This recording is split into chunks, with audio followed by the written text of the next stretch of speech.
주회전에 올라오신 여러분을 주님의 이름으로 환영하고 축복을 드립니다. 우리 사람들은 자기 자신에게 질문을 하게 되어 있습니다. 그래서 사람을 호모 퀘렌스라는 말을 씁니다. 이 말은 질문하는 인간이란 뜻이지요. 스티븐 잡스라는 사람은 취장함을 앓으면서 아침마다 오늘 인생의 마지막 날이라면, 오늘 내 인생의 마지막 날이라면 하는 질문을 늘 던졌다고 합니다. 이 질문을 던지는 이유가 무엇이겠습니까?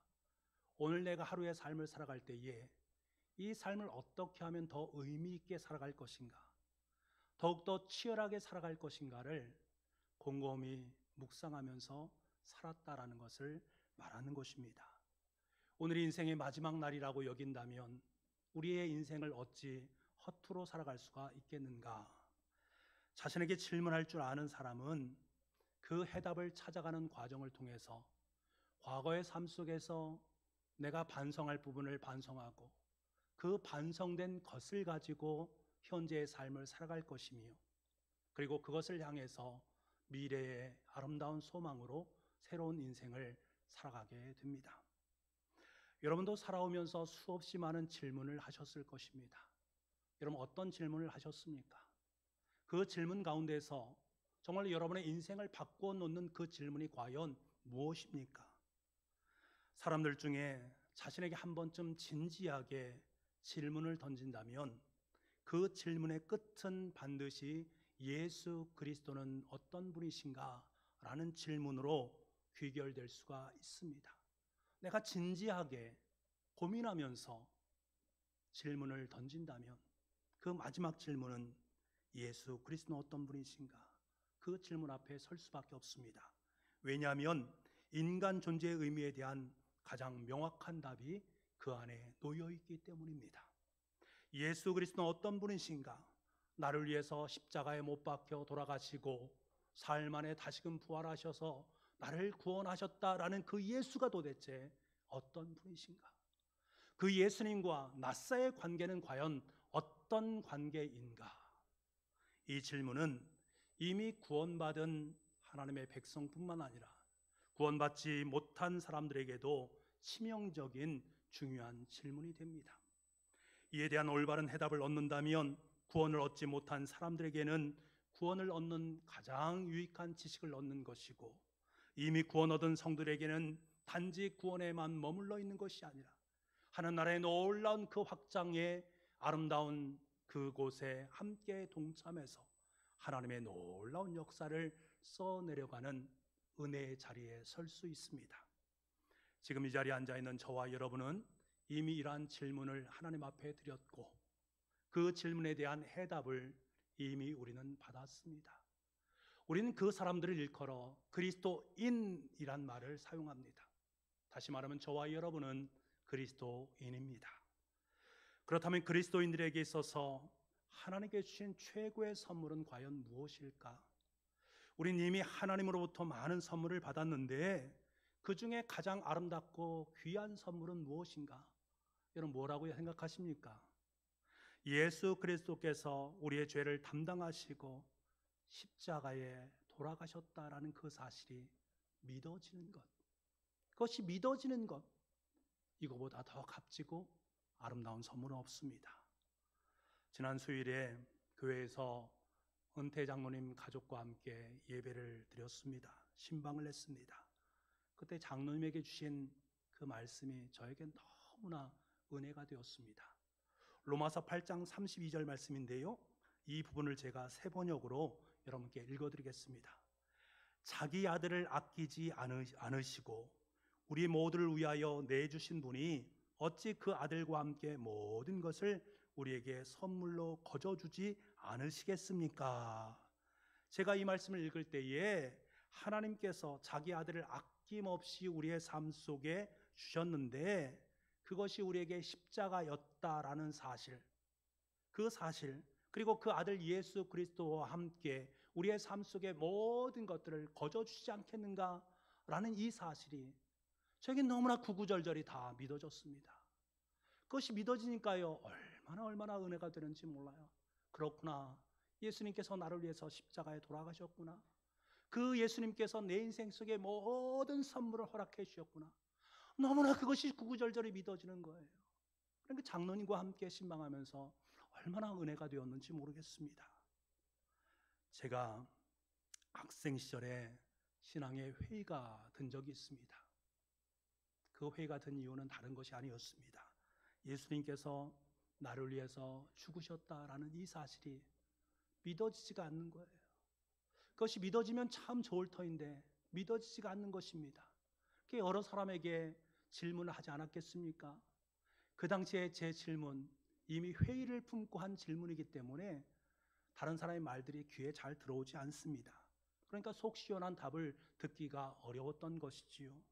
그래서 교회를 다님에도 불구하고 은혜를 별로 받지 못했습니다. 2000년에 일어난 그 일, 그 십자가의 사건이 지금 나와 무슨 상관이란 말인가? 그 십자가 나를 구원해 주었다고 하는데 정말 그것을 내가 어떻게 믿는가? 잘 믿어지지 않으니까 그런 회의를 품게 된 것들입니다. 그러나 어느 날 이 문제를 놓고 주님 앞에 기도를 드리는데 너무나 이상한 것은요, 예수님께서 나를 위해 죽으셨다라는 이 사실이 너무나 이상하게 믿어지는 거예요. 하나님께 나를 사랑하셔서 독생자 예수 그리스도를 보내시고 그분을 십자가에 못 박으심으로 말미암아 그분이 대신 죽으셨고 그로 말미암아 나는 구원받았다. 이것이 믿어지는 거예요. 그냥 믿어지는 거예요. 너무나도 이상한 신비적인 것을 경험한 것이지요. 여러분, 이것을 위해서 제가 물론 기도했습니다만 몸부림치면서 기도하지 않았고요, 집요하게 탐구하지도 않았습니다. 그런데 그냥 어느 순간에 믿어지는 거예요. 믿어진다라는 것 참 중요한 것이지만 그 믿어짐으로 말미암아 그 십자가의 의미가 다르게 보이는 것입니다. 그 십자가 속에 담겨져 있는 하나님의 사랑이 예사롭게 느껴지지 않는 것입니다. 내 삶 속에 체험되기 시작하고 그 사랑 앞에 감격하고 은혜를 누리게 되어지고 다시금 하나님 말씀 앞에 집중하게 되고 하나님과 동행하는 것이 얼마나 놀랍고 귀한 일인가를 느끼기 시작하는 거예요. 그래서 그 사랑 속에 내가 살고 있다, 지금도 그러한 삶 속에 삶을 누리고 있다라고 여기니까 너무나 행복한 기억이 지금도 생생합니다. 여러분 각자는 반드시 주님의 십자가와 내 사이 속의 관계를 반드시 해결을 해야만 합니다. 그래야만 우리의 신앙생활이 행복할 수가 있습니다. 신앙생활에 행복하지 못한 이유가 무엇인지 아십니까? 주님의 십자가의 그 사랑은 있는데 그 사랑이 내 삶 속에 들어오지 못하는 것입니다. 나와 별개처럼 여겨지는 거예요. 그러면은 이 신앙생활이 참 유익하지 못합니다. 어떤 분이 이렇게 말하는 분도 있습니다. 나는 예수님이 계셔서 행복합니다. 예수님 때문에 행복합니다. 그런데 십자가에는 별로 관심이 없습니다. 예수님께서 각자의 십자가를 짊어지고 나를 따르라 말씀하셨는데 저에겐 그것이 너무나 큰 부담으로 작용합니다 라고 말씀하는 분이 계십니다. 혹시 여러분 중에 이런 분이 계시다면 교회에 나오시긴 나오셨지만 아직 예수님의 십자가를 대면해 보지 못한 분이십니다. 그 십자가 속에 담겨져 있는 하나님의 사랑을 내 삶 속에 체험하지 못한 분입니다. 왜 그런가? 하나님의 사랑이 가장 뚜렷하고 찬란하게 드러난 바로 그 지점이 십자가의 사건이기 때문입니다. 하나님의 사랑을 경험한 성도라면 반드시 십자가의 사건을 통과를 해야만 합니다. 그때에서 우리는 비로소 진정한 그리스도인이라고 불려질 수 있습니다. 스데반의 순교한 사건으로 말미암아 유대인들에게 환난이 닥쳐오게 됩니다. 그 환난으로 말미암아 그들은 여러 이방 지역으로 뿔뿔이 흩어지게 되어집니다. 그런데 놀라운 사실은 이렇게 흩어진 이들이 흩어진 그곳에서 하나님의 복음의 말씀을 전하는 것, 그리고 내가 누구인가를 분명하게 다시 한번 재정립하는 위대한 기회가 되었다라는 사실입니다. 사실 유대인들은 자신의 동족에게만 복음이 필요하다라고 여겼습니다. 이방 사람들은 복음이 필요 없다, 그들에게는 복음에서 열외된 사람들이다 라고 치부를 했습니다. 하지만 환란으로 터진 디아스포라 사람들은 그 지역에서 하나님은 이방 사람들의 하나님만이 아니라 유대인들에게만 하나님이 아니라 이방 사람들에게도 하나님이다 라는 사실을 가르쳤습니다. 20절 말씀에 보면 몇몇 사람들이 안디옥에 이르러 이방인인 헬라인들에게도 주 예수를 전파했다라고 말씀합니다. 그로 말미암아 안디옥 교회가 세워진 것입니다. 그리고 안디옥 교회를 통해서 수없이 많은 사람들이 복음 앞에 서게 되었고 많은 사람들이 복음의 길로 들어서게 되었습니다. 이 당시에 이 소문이 저 중증 역할을 담당했던 예루살렘 교회까지 들려오게 되었습니다. 어떻게 이런 일이 가능했는가? 그 이유에 대해서 성경은 우리에게 분명히 밝혀줍니다. 21절 말씀 이렇게 되어 있습니다. 우리 21절 말씀을 같이 한번 찾아보겠습니다. 같이 찾아서 한번 읽어보겠습니다. 시작. 주의 손이 그들과 함께 하심에 수많은 사람들이 믿고 주께 돌아오더라. 주의 손이 그들과 함께 하심에. 여러분, 여기에 해답이 있는 것입니다. 사실 흩어진 몇몇 성도들에 의해서 하나님의 복음의 말씀이 그들에게 전해진 것이 아니라 주님의 짧지 않은 능력의 손에 의해서 이루어졌다라는 것을 말씀해 주고 있습니다. 우리는 이 사실을 통해서 또 다른 내 삶 자리 속에서 던져야 될 질문, 내가 지금 인생 속에 무엇을 붙잡고 살아가는가 하는 것을 다시 한번 질문해야 됩니다. 사람을 붙잡고 살아가는 것, 인간을 붙잡는 것 한계가 있다라는 것을 말씀해 주는 것입니다. 궁극적으로 우리 인생의 해답은 주님의 손을 붙잡는 것이다. 주님을 신뢰하고 주님의 손을 붙잡고 주님의 길을 걸어갈 때만이 우리 인생의 진정한 해답이 있음을 일깨워 주고 있습니다. 당시에는 주님을 믿는다는 이유만으로 핍박을 받고 삶의 터전을 잃고 이방 땅으로 도망을 가야만 했습니다.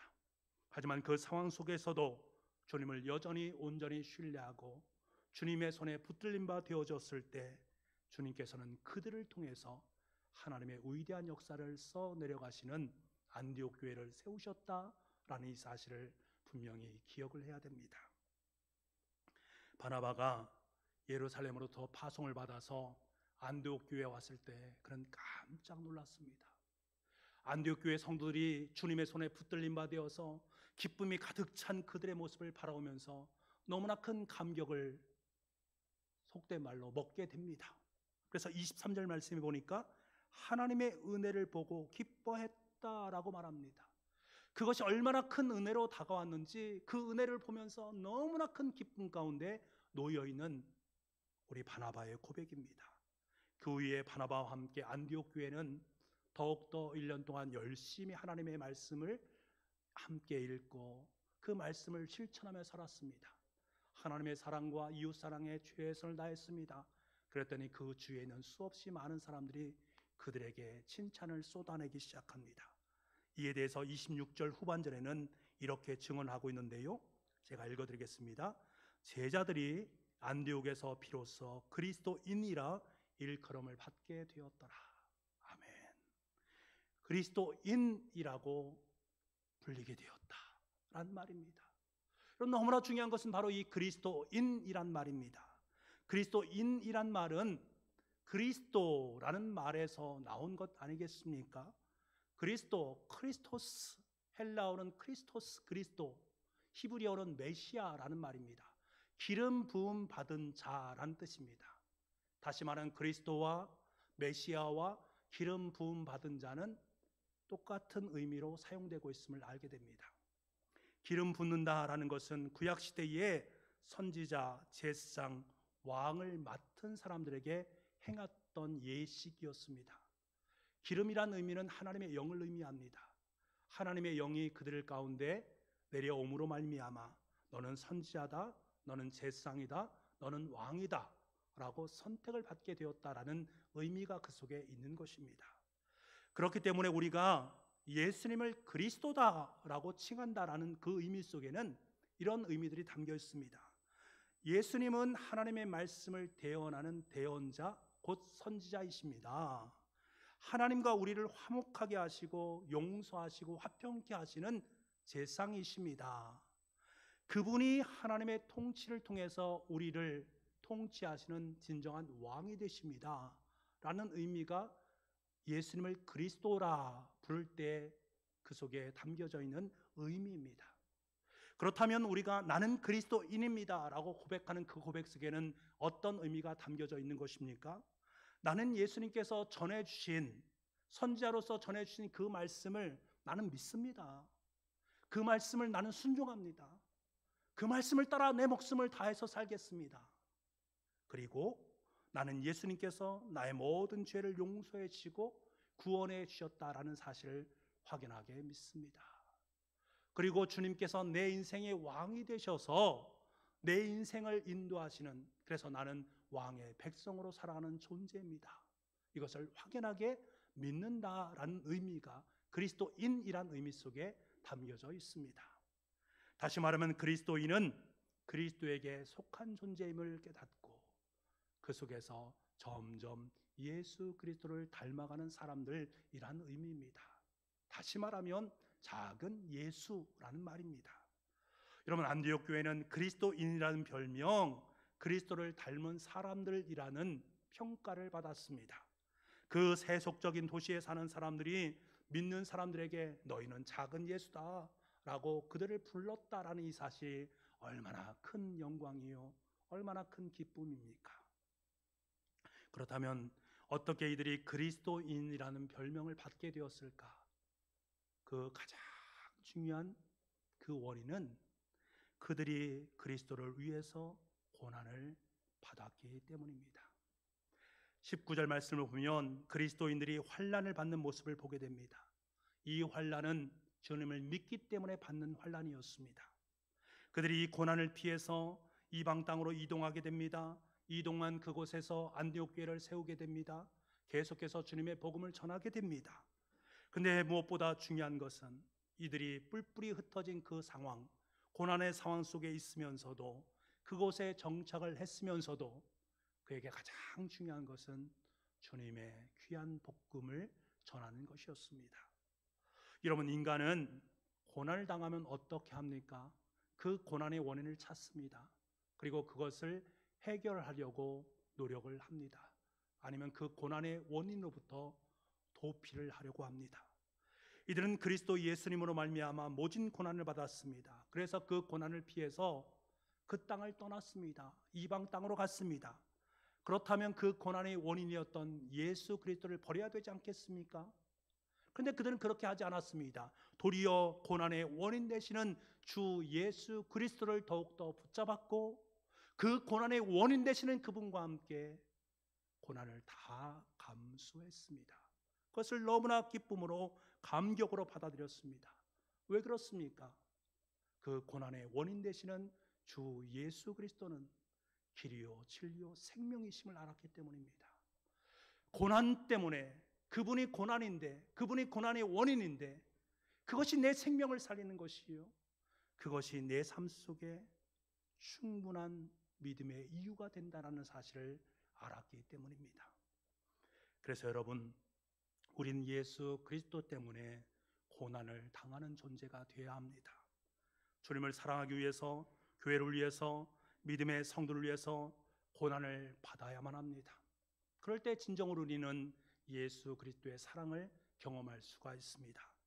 예수님께서 우리에게 말씀하지 않습니까? 나로 말미암아 너희를 욕하고 박해하고 거짓으로 너희를 거슬러 모든 악한 말을 할 때에는 너희에게 복이 있나니 기뻐하고 즐거워하라. 하늘에서 너희의 상이 큼이니라. 주님을 사랑하기 원한다면, 우리 교회를 사랑하기 원한다면, 여러분, 내가 사랑하고 싶은 대상을 위해서 땀을 흘려야 되고요, 고난 좀 받아야 되고 눈물을 좀 많이 흘려야 된다는 거예요. 그럴 때 진정한 사랑을 우리는 경험하고 체험할 수 있다는 것입니다. 때로는 이 시간이 우리에게 고통스럽게 여겨질 때도 있습니다만, 이 과정을 거칠 때에 사랑하고 싶은 그 대상에게 우리는 더욱더 사랑할 수 있는 것입니다. 안디옥 교회에 살고 있던 믿지 않는 사람들은 안디옥 교회 성도를 바라보면서 이런 생각을 하게 됩니다. 저들이 예수 때문에 고난을 받고 그 땅을 떠났는데 이곳에 와서 예수 때문에 또 고난을 받고 있으니 저것을 어떻게 바라볼까? 그 예수를 전하고 있으니, 야, 저들은 정말로 주님을 사랑하나 보다. 그래, 너희는 그리스도인들이다 라고 불러주었다라는 사실입니다. 그리스도를 위해서 고난받는 사람들이란 의미가 이 속에 담겨져 있는 것이지요. 이 의미는 지금 이 자리에 앉아있는 저와 여러분에게도 동일하게 적용되는 것 아니겠습니까? 여러분 그리스도인이십니까? 그렇다면 주님을 위해서 땀을 흘리는 고난이 있어야 됩니다. 사도 바울은 갈라디아서에서 이런 고백을 하지요. 갈라디아서 6장 17절 말씀에 이후로는 누구든지 나를 괴롭게 하지 말라. 내가 내 몸에 예수의 흔적을 지녔노라 라고 말합니다. 여기서 말하는 흔적이라는 것은 종에게 찍는 낙인 같은 것을 말합니다. 다시 말하면 너무나 부끄럽고 수치스러운 일입니다. 종이 된다는 거 그런 거 아니겠습니까? 이마라든가 어떤 곳에 이 표가 있다는 것은 내가 종이라는 것을 의미하는 것 아니겠습니까? 근데 사도 바울은요, 예수님 때문에 내가 고난을 받았어요. 그 고난의 흔적이 지금 내 몸에 있어요.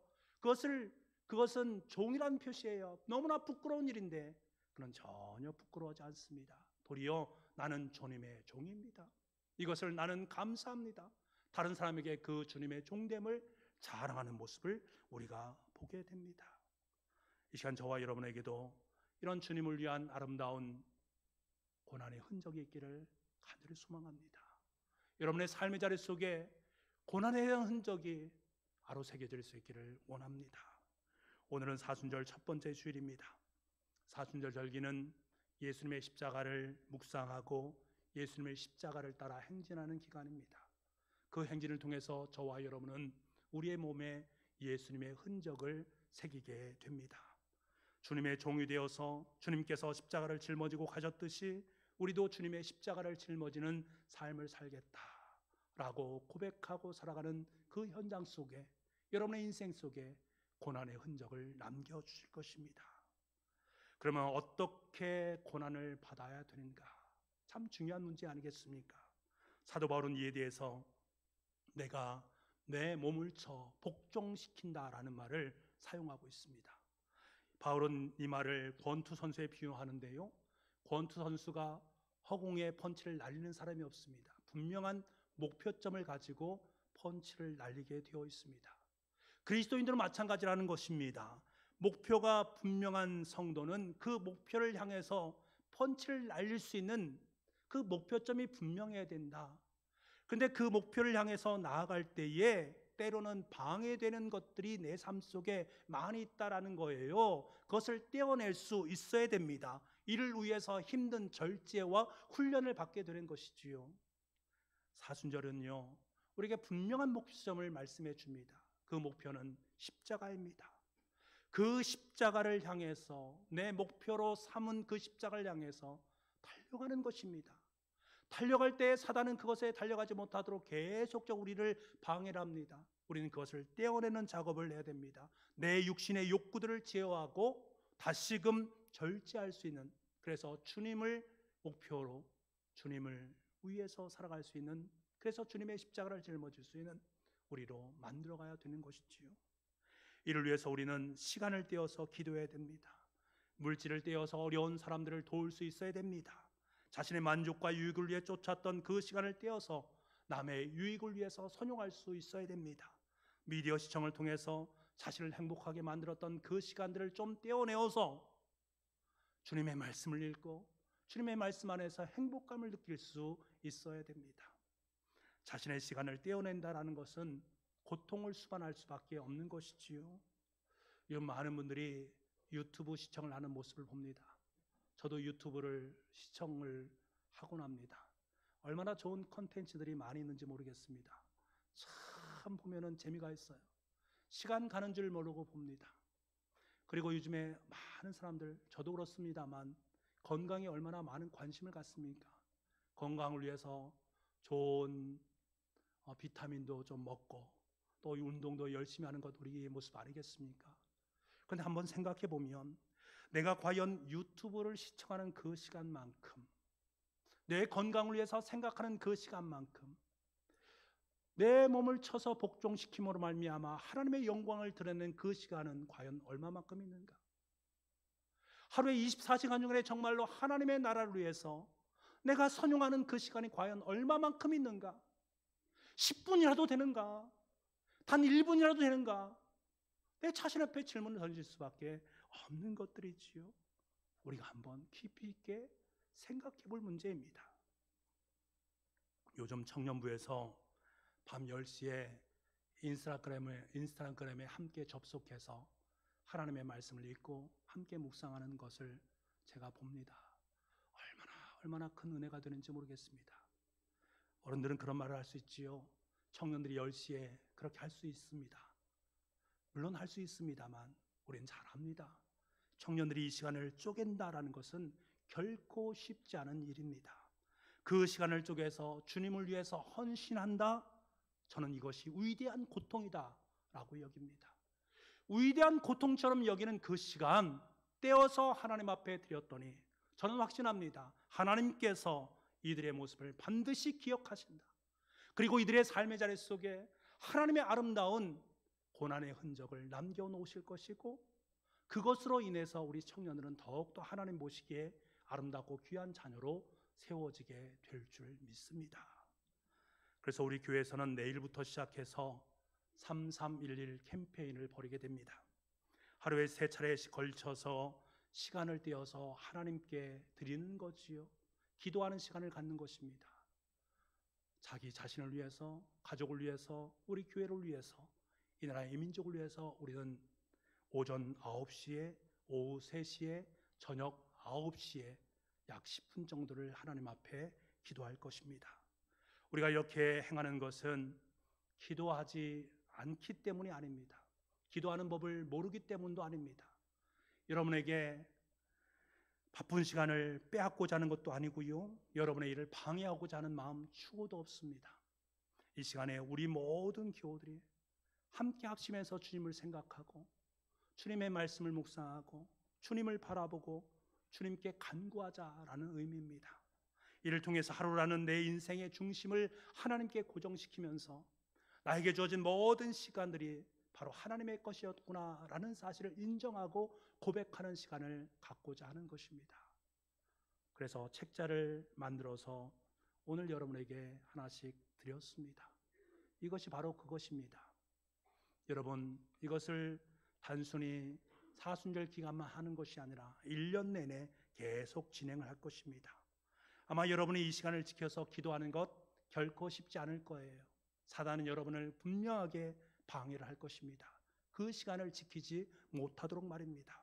아마 나의 의지는 며칠 동안의 열심으로 끝날 수도 있습니다. 1년 내내 한다라는 것 결코 쉽지 않은 것입니다. 하지만 저는 소망합니다. 우리 교우들이 이 시간을 지키기 위해서 자신의 시간을 떼어내어서 몸을 쳐 복종시키는 작업을 행한다면 하나님께서 반드시 저와 여러분의 삶 속에 예수 그리스도의 위대한 고난의 흔적을 남겨놓아 주실 것입니다. 점점 예수 그리스도를 따라가는 주님의 제자, 작은 예수로 우리를 빚어가 주실 줄 믿습니다.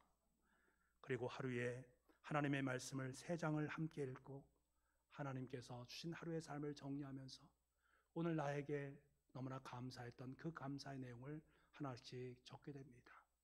그 모든 귀결점은 어디로 귀결되는가? 최소한 1년 동안 믿지 않는 영혼을 한 명 전도하는 일로 귀결이 되어질 것입니다. 안디옥 교회 교인들이 그랬던 것처럼 말입니다. 사랑하는 여러분, 안디옥 교회는 고난의 자리, 자신을 쳐서 복종시키는 자리에 섰습니다. 그때 그들에게 어떤 일이 벌어졌습니까? 21절에 보면 수많은 사람들이 믿고 주께 돌아오더라. 여러분, 이들은 낯선 도시로 이동을 했습니다. 그곳의 삶을 살아가야 됩니다. 여러 가지 것들 생각해야 될 것들이 많습니다. 고난을 당해서, 고난을 피해서 이곳에 왔으니 이곳에 정착하기 위해서 얼마나 많은 것들을 생각해야 됩니까? 그런데 그들이 최우선 과제로 삼았던 것이 무엇입니까? 주 예수를 전파하는 일이었습니다. 다른 많은 것들이 있지만 그것이 내 인생의 최우선 순위가 아니라 주 예수 그리스도를 전하는 것이 내 인생의 최우선 순위다라고 여긴 그들은 하나님의 복된 복음을 전하는 것으로부터 시작을 했습니다. 그 결과로 수없이 많은 영혼들이 주님께로 돌아오게 됩니다. 여러분, 이웃에게 그리스도인이라고 증명하시면서 살아가고 계십니까? 교회 등록해서 잘 다니고 있다, 여러분, 이것이 그리스도인이라는 증거물이 될 수가 없습니다. 진정한 그리스도인은 자신의 생명을 살려주신 분 예수 그리스도를 나누는 사람들입니다. 그때 우리는 안디옥 교회 교인들이 들었던 것처럼 너는 진정한 그리스도인이다, 너희 교회는 진정한 그리스도인들이 살아가는 곳이다 라는 아름다운 소리를 듣게 될 줄 믿습니다. 이 사순절의 그 귀한 시간에 다시 한번 나는 그리스도인인가, 진정한 그리스도인의 삶을 살고 있는가 다시 한번 점검하시고 저 주님의 십자가를 바라보시고 십자가를 따라서 아름다운 십자가 행진을 단행할 수 있는 저와 여러분 될 수 있기를 간절히 소망합니다. 기도하겠습니다. 아버지 하나님, 주님께서 이 시간에 우리에게 묻습니다. 너는 진정한 그리스도인이냐? 나를 위해서 십자가의 고난을 받았느냐? 네 몸에 예수님의 흔적을 남기고 있느냐? 내가 모든 상황 속에서 예수 그리스도를 증거하고 있느냐? 이 이름 앞에 주님, 그러한 삶을 살겠습니다 결단할 수 있는 우리 모두가 될 수 있도록 주님 역사하여 주옵소서. 모든 말씀을 예수님의 이름으로 기도하옵나이다. 아멘.